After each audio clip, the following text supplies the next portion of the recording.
तो दोस्तों, हम कक्षा 6 हमारा राजस्थान भाग 1 के अध्यायों को पढ़ रहे थे, जिसमें हमने कक्षा 6 का जो हमारा राजस्थान की किताब के अध्याय 1, 2, 3 और 4 पढ़ लिया था। और आज हम अध्याय 5 पढ़ेंगे उसी किताब का, हमारा राजस्थान कक्षा 6 most important for all competitive, Rajasthan के ऑल राउंड एग्जाम के लिए बहुत ही महत्वपूर्ण है। ठीक है, तो आज का अध्याय है अध्याय 5 और अध्याय का नाम है आज़ादी से पूर्व सरकार का स्वरूप। ठीक है ना। तो आज़ादी से पूर्व का मतलब होता है आज़ादी से पहले, यानी 15 अगस्त 1947 से पहले सरकार का स्वरूप कैसा था, इस अध्याय में हम देखेंगे और इस अध्याय में हमको पढ़ने को मिलेगा। तो सबसे पहले हम शुरू करते हैं अध्याय 5 आज़ादी से पूर्व सरकार का स्वरूप, हमारा राजस्थान कक्षा 6 भाग 1। तो देखिए, रविवार का दिन था। दिशा अपनी माँ के साथ गांव के पनगढ़ पर पानी भरने गई थी। पानी लेकर आते समय अपने पटकड़ के पास बने हुए पुराने किले पर कुछ लोगों को घूमते हुए और फोटो खींचते हुए देखा। ये देखकर उसने माँ से प्रश्न किया, ये लोग कौन है और यहाँ क्या कर रहे हैं? माँ ने बताया, ये पर्यटक है। मतलब पर्यटक का मतलब क्या होता है, जो घूमने आते हैं उसे पर्यटक कहते हैं। ठीक है ना। इस पुराने किले को देखने आए हैं। दिशा ने वापस पूछा, इस किले में ऐसा क्या है जो देखने आए हैं? माँ ने बताया, ये किला बहुत पुराना है, इस गांव के जागीरदार ने बनवाया था, वे इसमें रहते थे और इसकी प्राचीनता के कारण पर्यटक इसे देखने आते हैं। अब दिशा ने एक और प्रश्न कर लिया, ये जागीरदार कौन थे और अब वे कहाँ रहते हैं? माँ ने मुस्कुराते हुए कहा, पहले जागीरदार ही गांव के प्रशासक होते थे और इसके पास ही गांव की देखरेख की जिम्मेदारी होती थी। दिशा माँ से कुछ और प्रश्न पूछती उससे पहले ही घर आ गया। बस के प्रश्नों का सिलसिला टूट गया। दिशा के मन में जागीरदार को लेकर कई प्रश्न घूम रहे थे।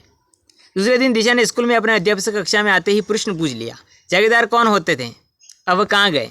अध्यापक जी ने कहा, चलो आज आपको जागीरदार और जागीरदारी व्यवस्था के बारे में जानकारी देता हूँ। आज़ादी से पहले हमारा राजस्थान वर्तमान स्वरूप में नहीं था। यह मुख्यतः विभिन्न रियासतों में विभाजित है। यह रियासतें स्वतंत्र राज्य की तरह शासन संचालित करती थी। रियासतों के शासक अपने मंत्री एवं जागीरदारों की सहायता से शासन का संचालन करते थे। शासक शक्ति का सर्वोच्च केंद्र राजा होता था। शासन का यह प्रकार राजशाही शासन कहलाता था। अब राजशाही शासन का स्वरूप क्या है?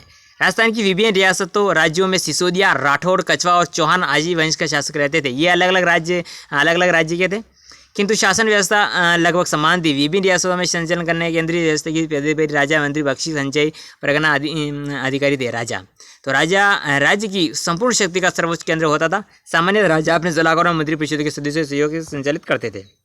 अब मंत्री कौन होता है? राजा अपने शासन कार्य में सहायता हेतु मंत्रियों की नियुक्ति करते थे। प्रमुख मंत्री को दीवान कहते थे। दीवान प्रमुख मंत्री को कहते हैं। ठीक है। राजा समय समय इनके मंत्रणा करके राजकार्य की जटिल समस्याओं को सुलझाते थे। अब बख्शी क्या होता है? सेना को वेतन देने तथा सेना संबंधी अन्य कार्यों की जिम्मेदारी बख्शी की होती थी। ठीक है ना। सेना को जो वेतन दिया जाता है उसे बख्शी कहते हैं। खजांची आमदनी और खर्च के हिसाब को संतुलित रखना और बचत को सुरक्षित कर राजकोष में वृद्धि करना खजांची का कार्य था। परगना अधिकारी क्या होता था? राज्य परगनों में विभाजित था तथा परगने में शांति व्यवस्था बनाए रखने की जिम्मेदारी परगना अधिकारी की होती थी। ग्राम राज्य की सबसे छोटी इकाई थी। ग्राम का प्रशासन ग्राम पंचायती करती थी। जागीरदारी व्यवस्था क्या है? एक व्यवस्थित राज्य के लिए प्रशासनिक व्यवस्था अनिवार्य तत्व है। राजस्थान के मध्यकाल का संपूर्ण शासन तंत्र राजा और जागीरदारी व्यवस्था पर आधारित था। राजस्थान की जागीरदारी व्यवस्था रक्त संबंध एवं कुलीय भावना पर आधारित प्रशासनिक और सैनिक व्यवस्था थी। राजस्थान में जागीरदारी व्यवस्था का मूल तत्व था कि राजा की मृत्यु के बाद बड़ा पुत्र राजा बनता है। ठीक है ना, जिसे हम ज्येष्ठ पुत्र कहते हैं। जो खास पुत्र होता है उसका बड़ा। राजा अपने छोटे भाइयों को जीवन यापन के लिए भूमि आवंटित करता।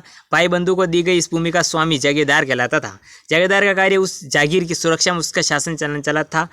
बाद के समय में योग्यता के आधार पर भी जागीरें प्रदान की जाने लगी। कक्षा में बच्चे रुचि कर सुन रहे थे, तभी शिक्षक ने पूछा कि ये व्यवस्था कब से प्रारंभ हुई, इसके बारे में बताइए। अध्यापक जी ने कहा, मैं आपको इसके प्रारंभ से स्वरूप में बारे में बताता हूँ। जागीरदारी व्यवस्था का प्रारंभ कब हुआ, इस संबंध में अब तक कोई निश्चित मत नहीं बता पाया जाता है, लेकिन राजस्थान में इसका विकसित और स्पष्ट रूप से राजपूतों के शासनकाल में प्रारंभ हो गया था। राजस्थान भूभाग पर राजपूतों की विभिन्न शासकों के अपने राज्य स्थापित किए, जो उनकी रियासतें कहलाई। रियासतों की सुरक्षा एवं शासनिक व्यवस्था के संचालन हेतु शासकों ने जागीरदारी व्यवस्था प्रारंभ की।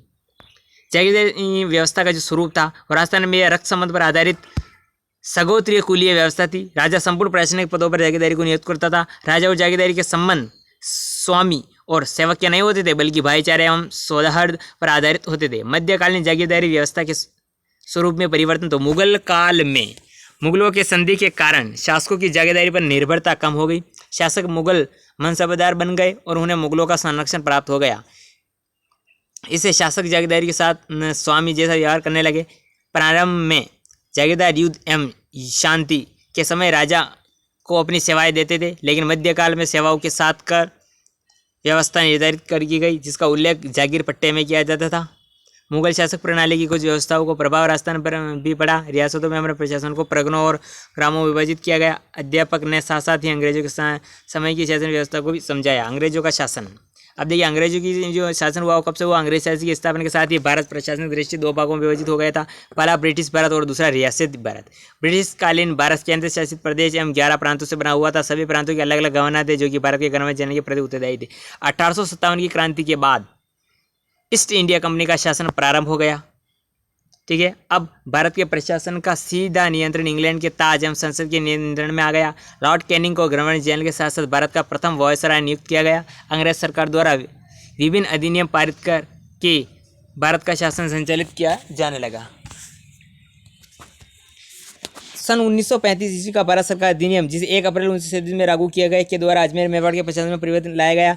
अब इसे विदेश एवं राजनीतिक विभाग के स्थान पर भारत सरकार के गृह विभाग के अंतर्गत लाया गया। गृह विभाग के अंतर्गत आने वाले प्रमुख प्रभाव यह हुआ कि अब इस क्षेत्र के सभी कानून संघीय कार्यपालिका बनाए जाने की गवर्नर जनरल द्वारा। देश की आज़ादी के बाद राजस्थान के एकीकरण की प्रक्रिया शुरू हुई। राजस्थान की प्रथम विधानसभा के लिए 1952 में चुनाव हुआ और टीकाराम पोलीवाल प्रथम निर्वाचित मुख्यमंत्री बने। तो राजस्थान के प्रथम जो निर्वाचित मुख्यमंत्री कौन थे? वो थे टीकाराम पोलीवाल। ठीक है, तो जागीर पट्टा क्या होता है? वह पत्र जिसमें शासक द्वारा प्रदान की गई जागीर का उल्लेख होता है। ठीक है, मनसबदारी, मुगल के प्रधान निर्वाचित चुनाव हुआ। निर्वाचित मतलब जो चुनाव हुआ। ठीक है, तो ये थी आज की प्रमुख कुछ क्लास। कल हम अगला पार्ट पढ़ेंगे जो है राजस्थान का भौतिक स्वरूप। तब तक के लिए जय हिंद, जय भारत।